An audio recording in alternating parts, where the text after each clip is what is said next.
joyda hamma xonadonlarda tomdan suv tushadi. Suv tushgan liniyovkadagi, ya'ni tannovdagi suvni qatqadir kimlardir kanalizatsiyaga, kimlar o'raga, kimlar ariqqa chiqarib yuboradi, lekin kanalizatsiyaga chiqarish mumkin emas. Va hozir ko'rayotganingiz vaqtinchalik qilingan liniyovkalar, chunki antilar rasvo yomg'irgarchilik bo'lganda hamma chachirab zaxlab ketmaslik uchun qilingan. Lekin biz shunaqa yechim qilib berganmiz, kolodisga olib kelgan mahsulotimizni. Kolodisga olib kelgan narsamizni plasmas estetichniy ichida ko'rinyaptimi yo'qmi shebeng bilan solib qo'yganmiz. Qum chaqalan filtrlanib suvga ketaveradi.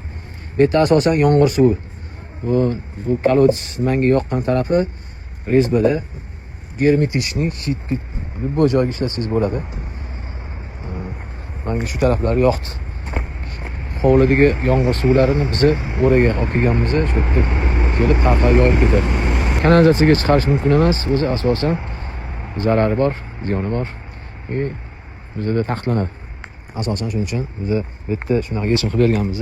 Germetichniy plasmasdan ham buraladigan rezbovoy kolodis rolik qo'yib bergan edim. Xuddi shundan yig'gan edik. Shuni sizlar bilan bo'lishim keldi.